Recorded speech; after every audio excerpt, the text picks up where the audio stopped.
So there are three products that we're going to be using today on Karen's hair to curl it. All three of them are by Paul Mitchell. The first product that I'm going to be using is called Hot Off the Press. It's a great aerosol thermal hold and styling product.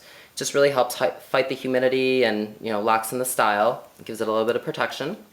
The second product that we're going to be using is called Paul Mitchell Super Skinny, which is a really great serum which really helps to soften the hair and gives a little moisture back into it and gives it shine as well.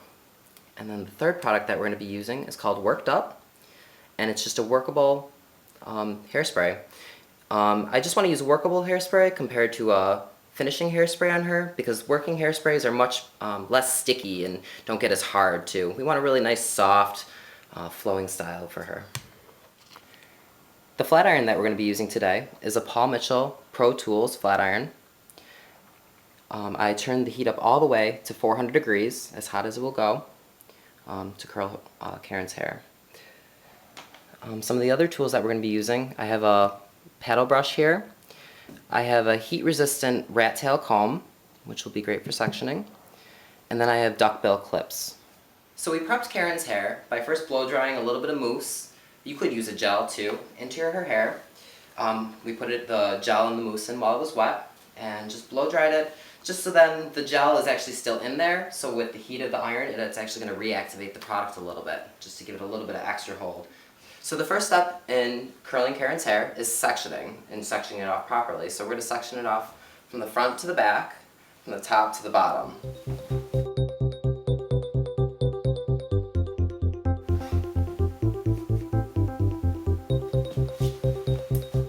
Divide this section into two because it makes it a little bit easier to manage.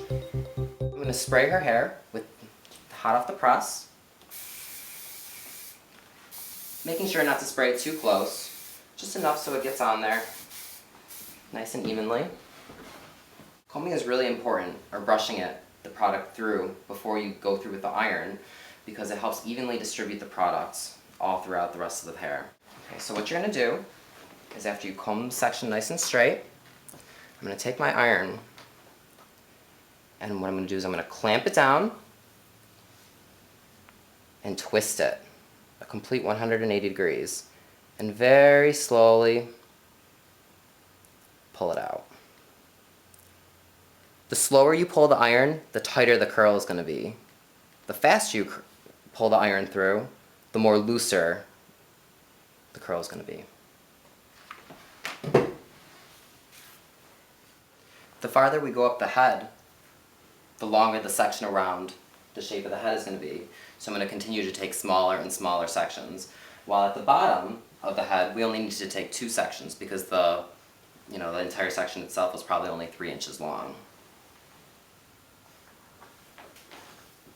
For some variation in the curl, instead of clamping it and twisting it forward, I'm going to have the curls be a little bit more natural. So I'm going to actually take it, I'm going to clamp, and I'm going to twist it, but I'm going to do it to the opposite side. Sometimes if you do too many curls in the same direction, at the end of the day they'll end up like interlocking each other and just being one big curl. This way it ensures that it'll be very random and sporadic. While you're flat ironing your hair, you'll realize that there's some smoke and some vapors coming off of the iron. That's perfectly normal, especially when you're using products, because that's all it is just the products being diffused and really helping to protect your hair.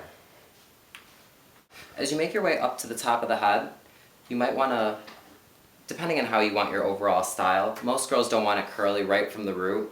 So instead of like how the underneath I took it and I bent it up this way, I'm just going to do the exact opposite by taking it and bending it under this way.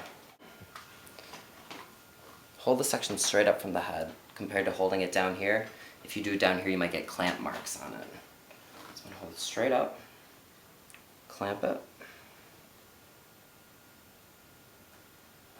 I probably could use this section and flat iron it in one big go, but I'm actually going to do 2 separate sections, just because I want to flip one off and one way and one the opposite way.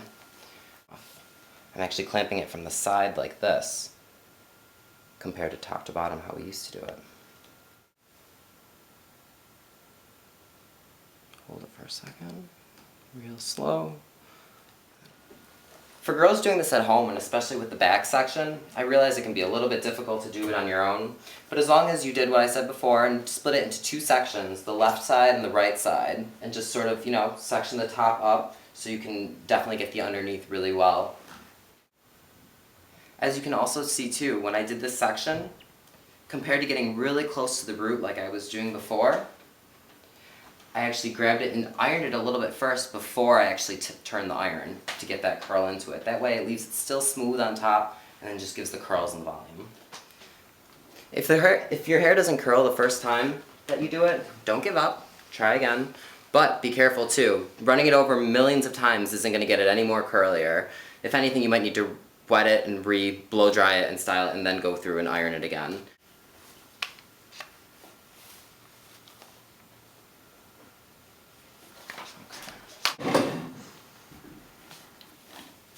Oh, you look gorgeous.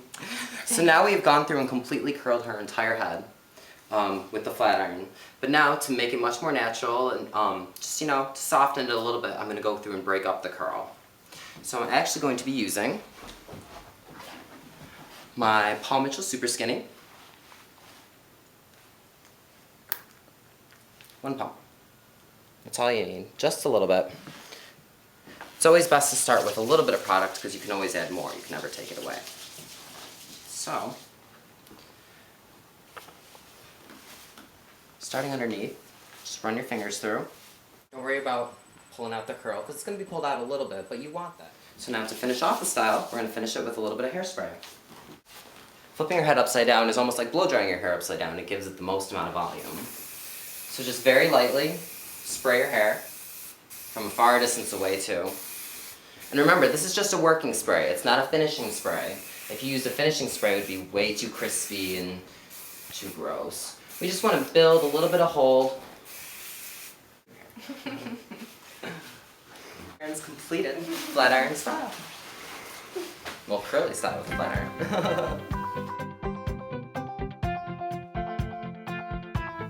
The only thing you do want to be conscious of is if you didn't rotate your directions in the way that you did the curls. Like I said before, they might end up interlocking each other, so throughout the night you might want to break it up a little bit, just so it's not, by the end of the night you'll have like 2 Jerry curls on the side, and it's not attractive. The temperature of the iron does tend to fluctuate, because when you first press the hair initially, what it's doing is all the heat is transferring from the iron to the hair. So that's why you want to go in really slow increments, because then that way it gives the flat iron a chance to heat back up again to its full potential. This whole process, it takes a little practice at first to get used to it, handling the flat iron compared to using the traditional curling iron, but it shouldn't take you more than 30 minutes after your hair is dried. And I'm being very particular by taking very clean sections and very neat sections, which is really great, but for our everyday girl, she can just grab sections, and it's just as long as everything is done. You don't want any straight hairs. When sleeping on the hair at night, one of the best things to do is to actually sort of wrap it up and get it out of the way. So what I'm going to do is just sort of gently and loosely get all the hair together and twist like this, and then you can wrap it up into a nice bun. Then tomorrow, say Karen goes out and parties all night and just gets really wasted, but wants to have nice wavy hair for tomorrow. All she has to do is use a big paddle brush in the morning and just brush it through. Use maybe a little bit Super Skinny just to calm the frizz a little bit, or any wildness that might have happened to it.